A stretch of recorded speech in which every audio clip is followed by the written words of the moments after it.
नमस्कार दोस्तों, आप सभी का स्वागत है आपके अपने ऑनलाइन प्लेटफॉर्म में RRB group D. RRB group D जिसका एग्जामिनेशन 17 नवंबर को प्रस्तावित है रेलवे बोर्ड के द्वारा। कितना? 17 नवंबर। तो ज़्यादा समय नहीं है, फिर भी आप कह सकते हैं कि 50 डेज का समय बाकी है।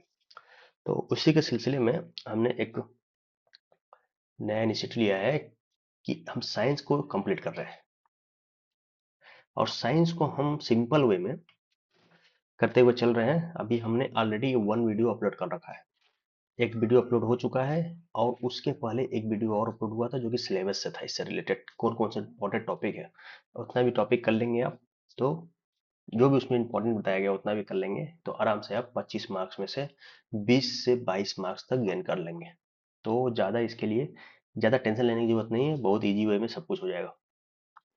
साइंस में आज हम चलेंगे फिजिक्स का ही, उसी को कंटिन्यू करेंगे जहां हमने लास्ट छोड़ा था। लास्ट में हम लोगों ने देखा था यहाँ तक, फिजिक्स का लास्ट हम लोगों ने काफी कुछ देखा था, जैसे कि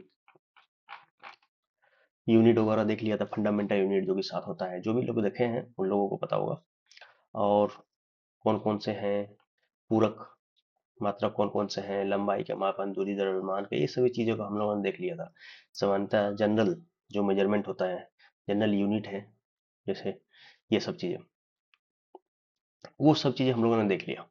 ठीक, इतना सही आपका काफी कुछ, मतलब कि एग्जाम में जहां तक जैसे क्वेश्चन पूछा गया पिछली बार, तो आराम से 1 से 2 नंबर तक का आपका काम हो चुका है। अब हम इसी सिलसिले में आगे बढ़ेंगे। ये सब हम लोगों ने कल कर लिया था। खगोलीय इकाई क्या होता है, थोड़ा बताइएगा आप लोग। चलिए, आज हम लोगों का रहेगा आगे। अब इससे हम आगे चलेंगे, और आगे जाने से पहले आप लोगों से एक बात करना चाहूंगा कि प्लीज चैनल को सब्सक्राइब कर लीजिए और बेल आइकन प्रेस कर लीजिए। ठीक है, चैनल को सब्सक्राइब कर लेंगे, सब्सक्राइब कर लें और बेल आइकन को प्रेस कर ले। इससे क्या होगा, जो भी चीजें मैं अपलोड करूंगा डायरेक्ट आपके पास पहुंच जाया करेगा। और बाकी, अगर आप सीरियस हैं पढ़ाई में लगे हुए हैं, तो ज़्यादा इधर उधर करके समय व्यर्थ न कीजिए, पढ़ाई लिखाई कर लीजिए। वैकेंसी फेयरली आती है, हमारे देश की स्थिति यही है। अभी जैसे वैकेंसी आई है, अब नेक्स्ट वैकेंसी कब आएगी, इसके लिए इलेक्शन करवाना पड़ेगा। ठीक है, तो ये सब चीज़ों को ध्यान में रखते हुए काम कीजिए। तो पढ़ाई लिखाई कीजिए, सिलेक्शन लीजिए, आगे बढ़िए। बाकी दुनिया में बहुत कुछ है, एक बार सिलेक्शन ले लीजिए, उसके बाद एंजॉय करते रहिए लाइफ। चलिए देखते हैं ऐसा ही मूल मात्रकों के पदों में व्यक्त कुछ ऐसा ही मात्रक, जैसे मूल मात्रक के पद से व्यक्त किए हुए हैं जो भी, जैसे क्षेत्रफल। एक सेकंड। क्षेत्रफल का वर्ग मीटर होता है, आपको पता है। हम जानते हैं क्षेत्रफल क्या होता है, लंबाई इंटू चौड़ाई। आयतन क्या होता है, लंबाई इंटू चौड़ाई इंटू ऊंचाई। चाल या वेग, दोनों क्या होता है, मीटर प्रति सेकंड। देखिए, वेग और चाल में अंतर होता है। चाल में आप दूरी कोई भी दूरी ले लेते हैं, कितना भी दूरी ले लेंगे, लेकिन वेग में क्या है, एक लंबवत दूरी ही लेना होता है। ठीक, अभी उसको जब डिस्टेंस और डिस्प्लेसमेंट देखेंगे हम लोग, तब उसको देखेंगे। और इधर देखें घनत्व, यानी कि पदार्थ की मात्रा की है, किग्रा प्रति घन मीटर। ठीक है, किग्रा प्रति घन मीटर ये इसका यूनिट होता है। ऐसे घनत्व यानी कि डेंसिटी क्या होता है, मास पर यूनिट वॉल्यूम, कितने वॉल्यूम में कितना मास है रखा हुआ है, ये उसकी डेंसिटी है। किग्रा प्रति घन मीटर ये हो गया। विशेष आयतन, स्पेसिफिक, विशेष स्पेशल आयतन का बात कर रहे हैं यहाँ पर, कि घन मीटर प्रति किग्रा। ठीक, ज्योति तीव्रता, ये कभी कभी पूछ लेता है विशेष आयतन, तो इसको थोड़ा सा ध्यान दे दीजिएगा। इसमें घन मीटर प्रति किग्रा होता है इसका। ज्योति तीव्रता, कैंडेला प्रति वर्ग मीटर, कैंडला कैंडेला प्रति वर्ग मीटर। रेडियोधर्मी स्थायित्व पर सेकंड, एक बार ये क्वेश्चन पूछा गया, रेडियोधर्मी स्थायित्व से एक क्वेश्चन पूछा गया था, जिसका यूनिट क्या है, पर सेकंड, मतलब कि सेकंड के पावर -1। संवेग क्या होता है, मास इंटू का वेलोसिटी होता है। तो मास यानी किग्रा मीटर प्रति सेकंड हो गया। यांत्रिक तरंग मीटर प्रति सेकंड। त्वरण मीटर प्रति सेकंड स्क्वायर। ये सब तो जनरली आपको पता होगा, त्वरण हो गया, वेग हो गया, आयतन हो गया, क्षेत्रफल हो गया। जहां पर लोग फंसते हैं, जैसे कि ज्योति तीव्रता, यहाँ पर फंसेंगे कैंडेला प्रति वर्ग मीटर। विशेष आयतन में घन मीटर किग्रा प्रति किग्रा, घन मीटर यानी कि मीटर क्यूब प्रति केजी, ये होगा।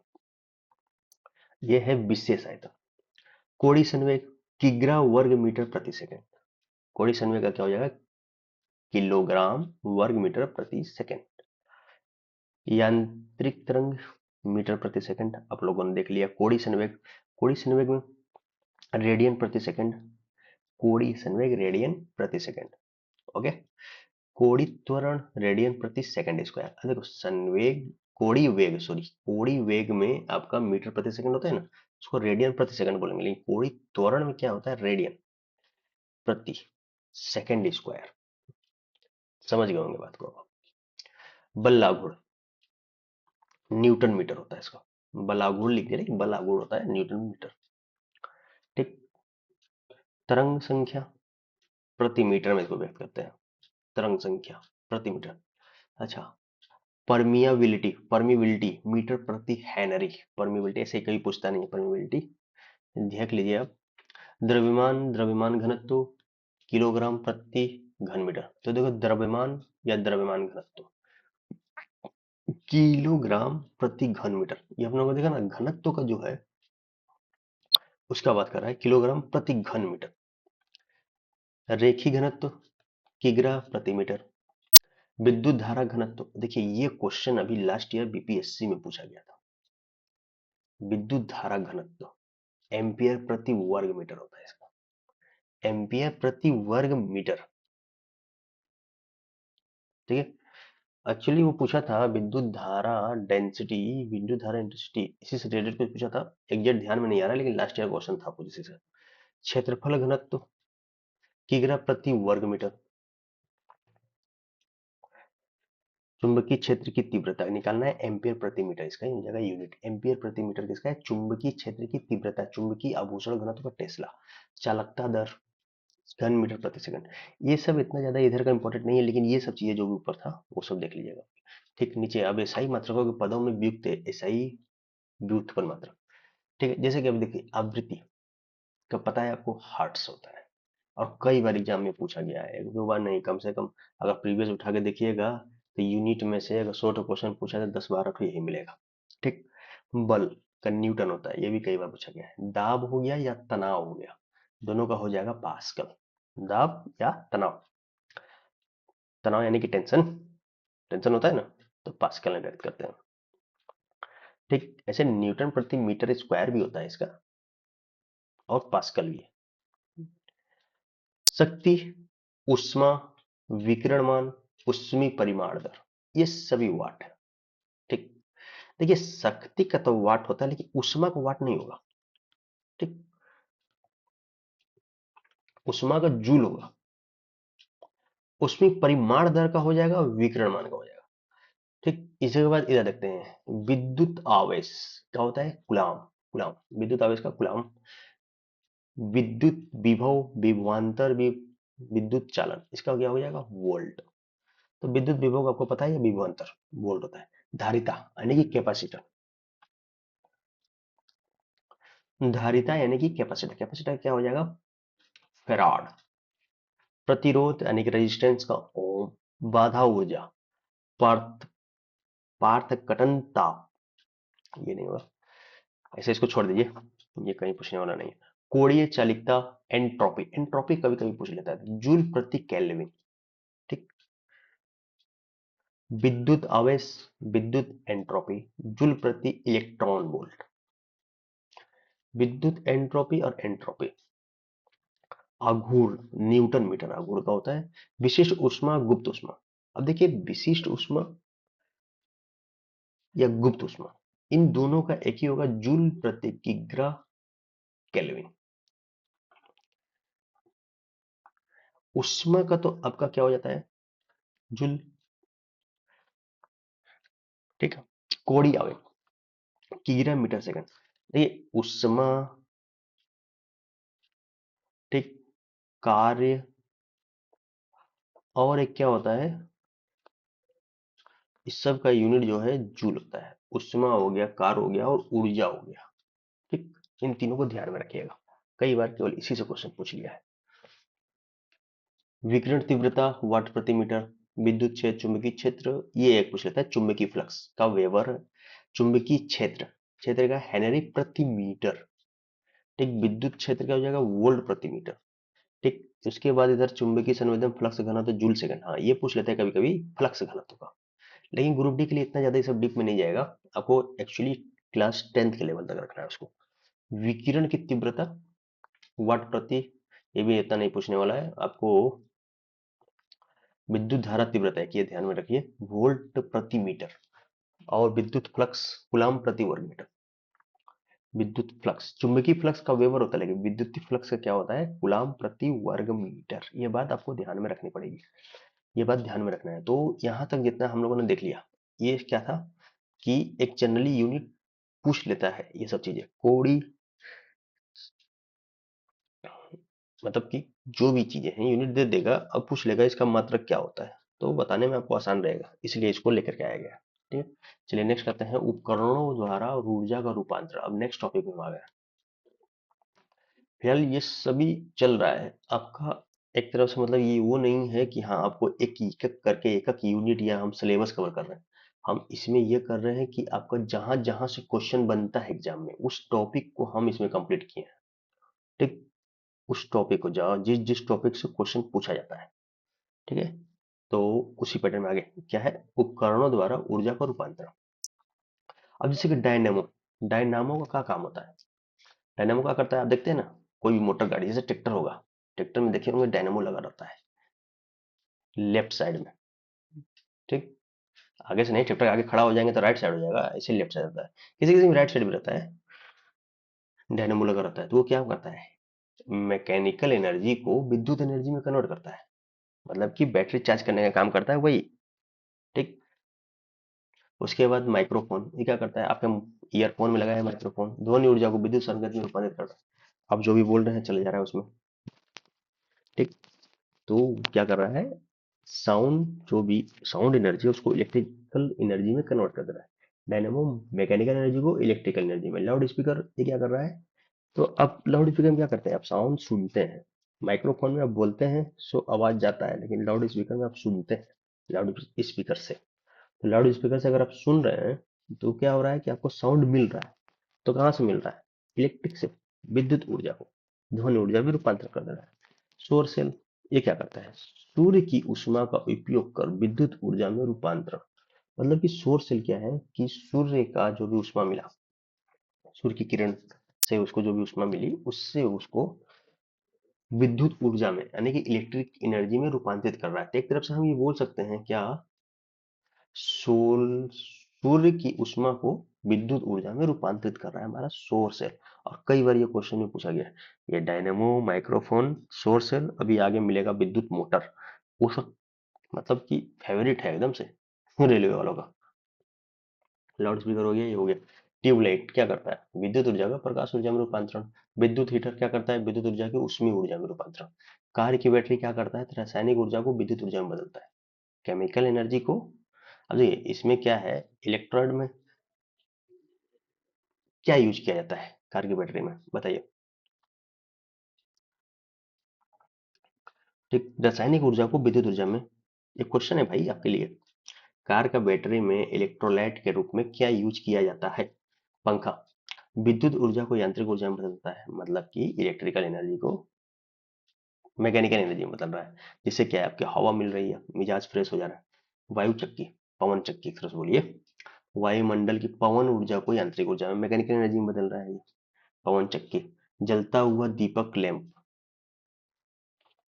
जलता हुआ दीपक या लैंप, अगर इसका हम बात करें तो दीपक या लैंप जो आप जला रहे हैं वो क्या कर रहा है, रासायनिक ऊर्जा को उष्मी एवं प्रकाशीय ऊर्जा में बदल रहा है। जैसे कि आप लैंप जलाए, या फिर आप देख लीजिए एक मोमबत्ती ही आपने जला दिया। ठीक, मोमबत्ती को आपने जलाया, ये वो लो रोशनी, इसका आग इतना है, फैला हुआ है। ठीक, तो मोमबत्ती को जलाया तो इससे क्या है, एक तो आपको लाइट मिल गई और दूसरा क्या है, थोड़ा सा हीट भी मिल जाता है। कभी कभी क्या होता है, इसमें पैन उन गर्म करते हैं लोग, या बहुत सारे काम में आता है। अब कुछ लोग चाय भी गर्म करने लग जाते हैं इसी से। ठीक, तो ये हुआ आपका, या लैंप, जो लैंप जलाते हैं, ये क्या है, रासायनिक ऊर्जा को उष्मी ऊर्जा में प्रकाश ऊर्जा में बदलता है। अब जैसे क्या है, लैंप वगैरह पहले चलता था, अब तो बहुत कम ही देखने को मिलता है। लैंप में जैसे कि केरोसिन डालकर चलाया जाता है, मिट्टी का तेल। विद्युत चूल्हा, ये क्या करता है, विद्युत ऊर्जा को रासायनिक ऊर्जा में बदलता है। परमाणु रिएक्टर, विद्युत उत्पादन, नाभिकीय विखंडन द्वारा ये विद्युत उत्पादन में काम में आता है। नाभिकीय विखंडन, देखिए परमाणु रिएक्टर में नाभिकीय विखंडन होता है, नाभिकीय संलयन नहीं होता है। कई बार क्वेश्चन ये भी पूछ लेता है। फोटोवोल्टाइक सेल, अब देखिए एक तो आपने सौर सेल देखा था ऊपर, अब यहाँ पर फोटोवोल्टाइक सेल है। ये प्रकाश ऊर्जा को विद्युत ऊर्जा में बदल रहा है। प्रकाश से जो एनर्जी मिल रही है उसको इलेक्ट्रिक एनर्जी में बदल रहा है ये। और सौर सेल क्या था, वो भी एक तरफ से वही काम कर रहा था, प्रकाश की ऊष्मा का उपयोग कर विद्युत ऊर्जा में रूपांतरण हो रहा है। यानी कि बोल सकते हैं कि प्रकाश ऊर्जा को विद्युत ऊर्जा में वो भी बदल रहा है। ठीक। टेलीविजन, रिसीवर एंड रेडियो, ये तीनों चीज क्या है, ध्वनि ऊर्जा को विद्युत ऊर्जा में बदलते हैं। टेलीविजन रिसीवर, अच्छा ये टेलीविजन रिसीवर ये हो गया, और रेडियो हो गया, ये ध्वनि ऊर्जा को विद्युत ऊर्जा में बदलते हैं। ठीक है, यहां से इसका काम हो गया। यहाँ पर एक छूटा हुआ है इलेक्ट्रिक मोटर, यहाँ पर आप आगे इसको बढ़ा लीजिएगा इलेक्ट्रिक मोटर को। इसमें क्या हो जाएगा, इलेक्ट्रिक मोटर जो है, जैसे ये आपका डायनामो है, मैकेनिकल को इलेक्ट्रिकल कर रहा है, तो वो इलेक्ट्रिकल को मैकेनिकल करेगा। इलेक्ट्रिक मोटर मतलब आप इलेक्ट्रिक उसमें दे देंगे, करंट दिए और वो घूमना शुरू किया, तो वो मैकेनिकल काम करना शुरू कर दिया, यानी कि इलेक्ट्रिकल को मैकेनिकल में कन्वर्ट कर दिया। ठीक है, ये हो गया। अब आगे बढ़ते हैं, प्रमुख आविष्कार। एक वो देखा जाए तो ये आविष्कार वगैरह करते हुए हम लोगों को थोड़ा सा लंबा वीडियो हो जाएगा। तो जैसे कि अभी मैंने लास्ट वीडियो अपलोड किया था, तो उसमें बहुत लोगों ने बोला कि सर लंबा वीडियो हो जाता है, 50 मिनट का, 60 मिनट का, तो थोड़ा उसको छोटा कीजिए। तो जैसे कि अब यहाँ पर इसको हम रोकते हैं, फिर दूसरा वीडियो इसी के 1 घंटा बाद उसको भी डाल दिया जाएगा। उसमें क्या है, जितना भी ये आविष्कार वाला चीज है, क्योंकि इसका ऑलरेडी 20-25 मिनट लग जाएगा केवल इस आविष्कार को लेकर के। ठीक है, तो समय लगेगा। लेकिन एक छोटा सा टॉपिक है ये, प्रौद्योगिकी तो वैज्ञानिक सिद्धांत, मतलब कौन कौन सा इंस्ट्रूमेंट, कौन सा चीजें किस सिद्धांत पे काम करती है। और इससे भी क्वेश्चन पूछा गया है प्रीवियस ईयर में, काफी क्वेश्चन पूछे गए हैं। हम देखने, मैंने देखा था प्रीवियस का टोटल 2021-22 में, तो लगभग लगभग 50 क्वेश्चन इससे, और ये जो ऊपर हमने बताया उससे मिला के पूछा गया था। तो आप समझ जाइए कितना इंपॉर्टेंस है इस सबका। जैसे भाप इंजन पूछ लेता है, किस किस सिद्धांत पर काम कर रहा था, उष्मागतिकी का नियम पे। ठीक, उष्मागतिकी के नाम पे thermodynamic, law of thermodynamic dynamic में काम करता है भाप इंजन। नाभिकीय रिएक्टर, नियंत्रित नाभिकीय विखंडन, मतलब कि नाभिकीय विखंडन होता है लेकिन उसको नियंत्रित, नियंत्रण के साथ विखंडन किया जाता है। ठीक। रेडियो तथा टेलीविजन, ये किसमें है, तो विद्युत चुंबकीय तरंग, मतलब इलेक्ट्रोमैग्नेटिक वेव पे कार्य करता है। इलेक्ट्रोमैग्नेटिक वेव का उत्पादन, संचारण और ग्रहण करता है ये रेडियो तथा टेलीविजन। उसके बाद फिर इधर बात करें, कण त्वरक, विद्युत चुंबकीय क्षेत्र में आवेश कणों की गति, ये ऐसा नहीं पूछता है। फोटो इलेक्ट्रिक प्रभाव में सौर सेल काम करता है। ठीक है। उसके बाद फिर ऑप्टिकल फाइबर, ऑप्टिकल फाइबर जो है प्रकाश का पूर्ण आंतरिक परिवर्तन, यानी कि total internal reflection of light, इस पे काम करता है ऑप्टिकल फाइबर। अपरावर्ती दर्पण, अपरावर्ती दर्पण ये किसमें कार्य करता है, तो परावर्तन का नियम पे कार्य करता है। अब कंप्यूटर बूलियन बीज गणित, गणित के सिद्धांत पर वर्क करता है। अदृश्य सूक्ष्मदर्शी क्षेत्र का उत्पादन, अंधबिंदुता, इंफ्रारेड और सूक्ष्मदर्शी जो है इंफ्रारेड किरणें पर कार्य करती है। इसी प्रकार से आगे सौर विद्युत सेल, सौर विद्युत सेल प्रकाश विद्युत प्रभाव। अब देखो यहाँ पर सौर सेल था, जा सौर सेल, एक सेकंड। तो चलिए दोस्तों, ये सब क्या है, इसमें थोड़ी सी गलतियां हो गई है, काफी चीज ये ऊपर नीचे हो गया है। तो इसको जब नेक्स्ट करूंगा तो उसमें इसको मैं अपडेट कर दूंगा। अभी के लिए इतना ही करते हैं, क्योंकि हाँ, आप लोग का यही है कहना कि पढ़ाई लिखाई अच्छे से करते रहिए, ठीक से मन लगा के पढ़ाई कीजिएगा। देखिए इसमें क्या है, बहुत सारी गलतियां हैं, तो गलती बताने से कोई मतलब है नहीं, इसको आप अभी इग्नोर कीजिए। नेक्स्ट जो वीडियो बनाऊंगा उसमें इसको अपडेट कर दूंगा कि जो भी चीजें इसमें है, क्योंकि देख रहा हूँ बहुत सारी चीज इसमें इधर उधर लिखा हुआ है। तो आप लोग पढ़ाई लिखाई कीजिए, अच्छे से पढ़ाई लिखाई कीजिए, मन लगा के पढ़ाई कीजिए। जितना अच्छा से आप पढ़ाई करेंगे, सिलेक्शन के लिए चांस उतनी ही बढ़ेगी। क्योंकि देखिए ये केवल एक ही सीबीटी का है, वन स्टेज एग्जाम है। ठीक। एक एग्जाम में जितना नंबर आप ले आएंगे आपका बन जाएगा। आपको टोटल क्या है, टारगेट रखना है 85 प्लस मार्क्स का।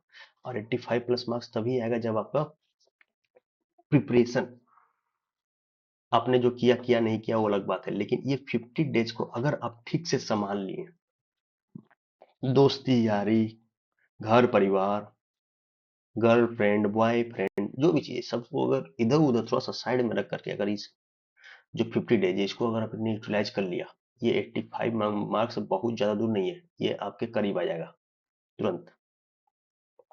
ठीक है, चलिए आज के लिए इतना ही। Thank you.